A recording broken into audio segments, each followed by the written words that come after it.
Hello everyone, and welcome back to FilmBook Review, an official YouTube channel of FilmBook.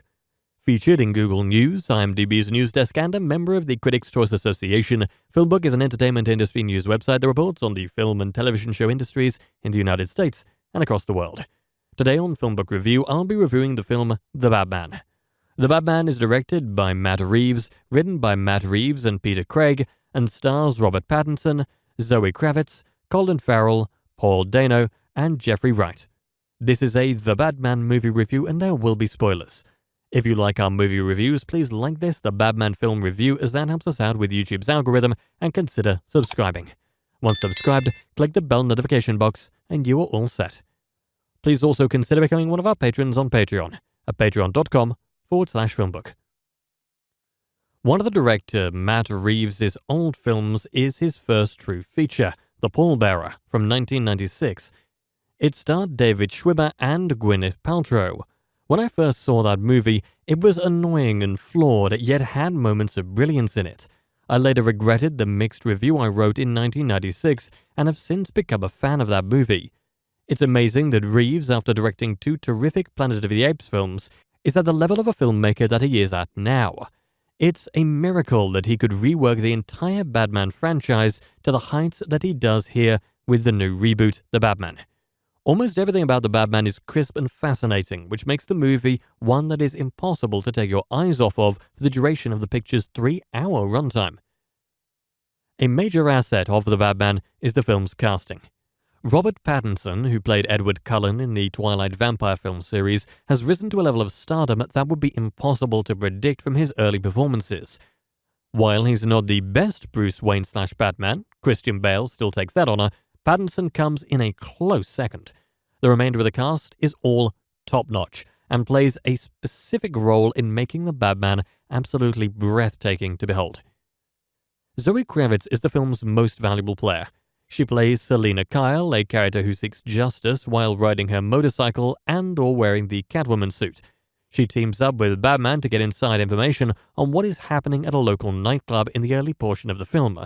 Kyle is able to walk through the club with a small camera-type gadget that catches glimpses of the people throughout the club. This scene is a perfectly conceived way of showing what is going on with key characters in the movie and introducing the audience to the specific corruption that is occurring in Gotham. Surprisingly, The Batman plays out as a thriller for a lot of the film, as a killer is at large who sets up traps that would give Jigsaw from the Saw movies a run for his money.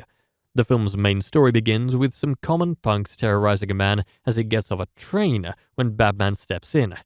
However, the main action centers around the latest crime in Gotham, the masterminds behind it, and how the professional, everyday people we trust can be just as dangerous as the common thugs walking the streets. Serving as Lieutenant Gordon is Jeffrey Wright, undeniably one of the best character actors working today. Wright expertly conveys his character's motivations, and the character of Gordon shows the way the police must interact with the people of Gotham, both good and bad. In one of the most exciting sequences in the new film, Gordon helps the Batman escape from prison. As Batman, thanks to his bat grapple, moves up through the floors of the jail, the way this scene is structured can keep viewers very intrigued, and the sheer excitement in many of the scenes in the picture is at a phenomenal level here. There are many other sections of the film which play like gangbusters. Take into consideration a car chase scene in the movie that is simply one of the most exciting scenes ever. Particularly noteworthy is the design of the new Batmobile used in the picture.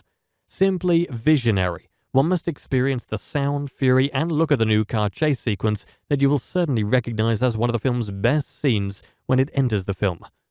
Another show-stopping scene is when a church is crashed into, and it is revealed that District Attorney Gil Coulson is attached to a trap. This sequence is the centerpiece of the film as it heightens and explains the work of the villain who has a plan he must pursue in order to fulfill his wicked schemes. The Riddler, Paul Dano of There Will Be Blood in top form, the central villain of the Batman, is portrayed quite differently than one would think he would be. Long gone are the days of Jim Carrey's The Riddler from the film of 27 years ago. This is not a riddle me this, riddle me that Riddler. This is a much more terrifying, realistic take on the evil character. He's even an accountant by trade. Dano has never been better than in his turn here, and we get a glimpse of terror through his characterization. He looks like an everyday citizen, but in his mind, he's actually much more complex and has a reason for doing what he does. One of my few criticisms of the Batman is its use of Colin Farrell, who is undeniably well cast in the part.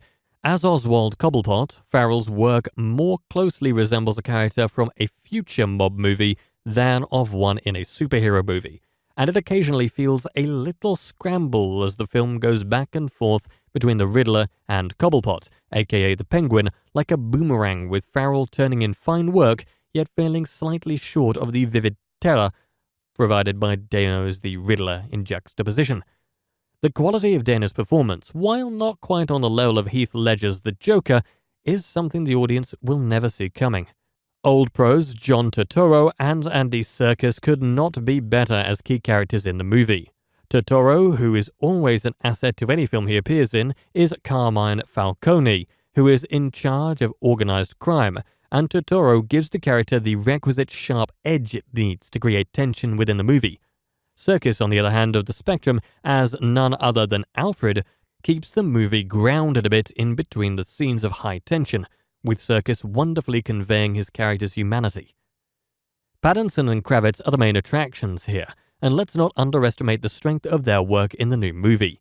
Pattinson has never been this solemn, and his intensity is appropriate for the Bruce Wayne scenes, while he ably conveys the way Batman questions his motivations during the course of the film.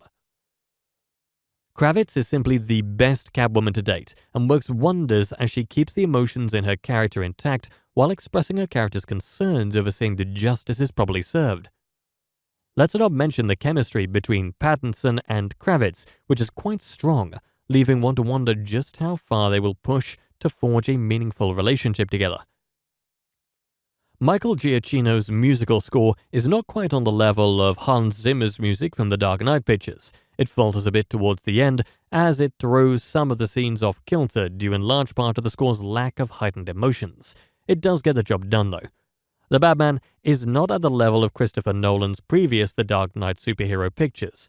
However, the new film is also rather extraordinarily different than those films. This is a new take on Batman, and in recreating Gotham and its inhabitants, director Reeves has orchestrated one of the year's wildest and most intriguing diversions. And that brings us to the conclusion of this, the Batman movie review. I would love to hear your thoughts on it below in the comment section. If you liked what you heard during this review, please like this video and subscribe to the channel. Thank you for viewing, and you can watch one of these reviews next.